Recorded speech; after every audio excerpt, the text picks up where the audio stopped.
Olá, futuro residente, amigo de trilha no caminho de sucesso até a tua vaga na residência médica. Hoje nós vamos trazer duas questões referentes a temas que caem bastante em nossas provas, o nefroblastoma e o neuroblastoma.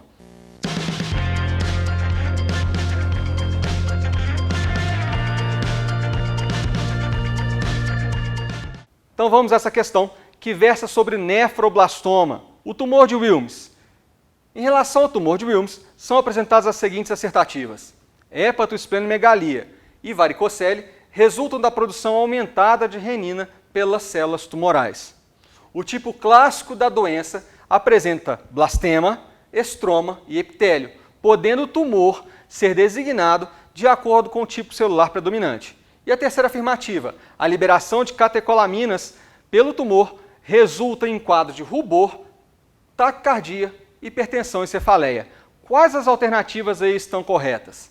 Pessoal, vamos lá. Se eu estou pensando em uma massa abdominal, ela até pode causar uma varicocele, se houver compressão de grandes vasos. Mas isso não é o padrão que a gente identifica quando a gente fala nas provas sobre o tumor de Wilms. Então, exclui a primeira afirmativa. O tipo clássico de doença, sim, se apresenta em padrão histológico trifásico e a gente pode caracterizar a histologia dessa doença de acordo com o padrão mais apresentado comumente dentro do estudo histopatológico que o nosso patologista vai entregar. Então, sim, a afirmativa 2 está correta. A liberação de catecolaminas do tumor resulta em um quadro de rubor cutâneo, hipertensão, taquicardia, cefaleia. Olha, já vi dois tipos de doença em provas que fazem essa questão ser verdadeira, mas não para tumor de Wilms. Esse conjunto a gente vai ver em outro padrão de doença e a gente vai conversar um pouco sobre ele daqui a pouco. Então, gabarito da nossa questão, letra B, apenas a 2 está correta. Vamos lembrar um pouquinho sobre o tumor de Wilms? Eu estou falando de um tumor que acomete rim, eu estou falando do nefroblastoma. Eu estou falando de uma doença que acomete as crianças um pouquinho maiores, média de idade ao diagnóstico de 3 anos e meio. Eu estou falando de uma doença que a histologia dela tem padrão, sim, trifásico, composto de blastema metanéfrico, células estromais e células epiteliais. Essas células epiteliais elas estão relacionadas com restos nefrogênicos que aumentam a nossa chance de risco de bilateralidade.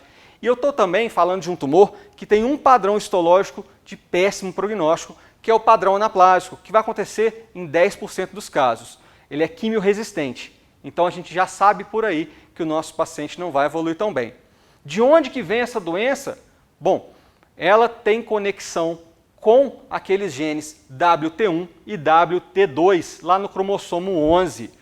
Quando esses genes estão ausentes, eu posso ter, além do tumor de Wilms, malformações do trato genital e urinário.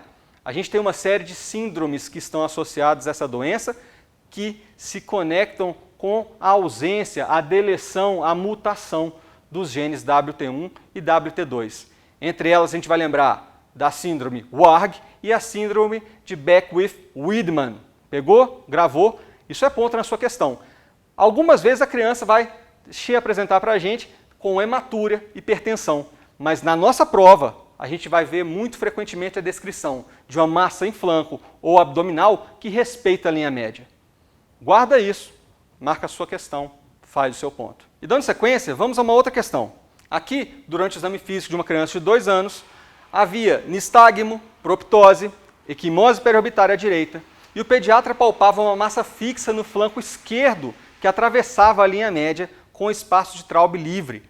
A PA dessa criança estava de 160 por 100, com uma frequência cardíaca de 94 batimentos por minuto. Então vou trazer para vocês uma imagem que simboliza um pouco de um caso parecido com esse. É uma criança que tem o sinal do guaxinim, que não tem nenhuma relação aqui com o trauma, ok? Essa criança tem sim uma massa de adrenal, nesse caso à direita, que emitiu metástases retroorbitárias bilateralmente.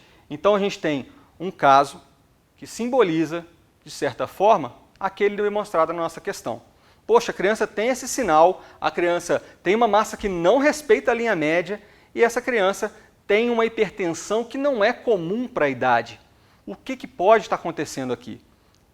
Eu não vou falar de tumor de Wilms, porque eu já conheci, a gente já discutiu um pouco sobre isso agora há pouco, que o tumor de Wilms respeita a linha média nas nossas questões, né? Fica para a gente pensar a respeito dessa hipertensão, né, sobre feocromocitoma e neuroblastoma. Isso por conta daquelas liberações exageradas de catecolaminas. Mas aí eu tenho um dado adicional, que é essa equimose proptose periorbitária. E aí eu fico com a nossa alternativa B, neuroblastoma. Vamos entender um pouco mais sobre essa doença, o neuroblastoma.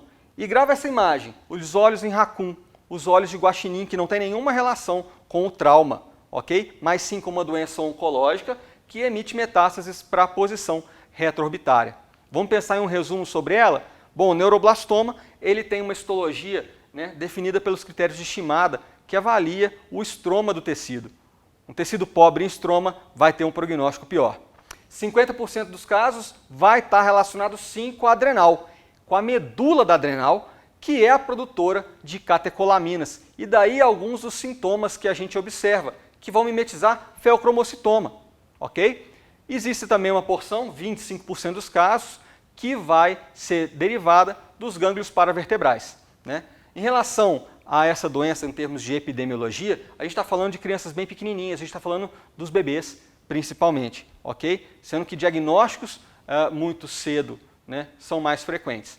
Sobre a genética da nossa criança, a presença do oncogene MINC determina um prognóstico ruim. Existem também outros padrões de perda de heterozigose, esse loss of heterozygosis, e até a gente tem que lembrar da ocorrência da síndrome familiar do neuroblastoma, que pode acontecer em 1% dos casos. Na maioria das vezes, o neuroblastoma é uma doença esporádica, ok? Mais uma vez, ela mimetiza o feocromocitoma quando tem correlação com a adrenal e aquela liberação de catecolaminas. Daí, hipertensão, taquicardia. É uma doença que cruza a linha média. Está aqui, na sua prova, você vai diferenciar ela do tumor de Wilms. Em relação às imagens, na tomografia, ela vai estar demonstrando o englobamento, o deslocamento dos grandes vasos e calcificações intramurais.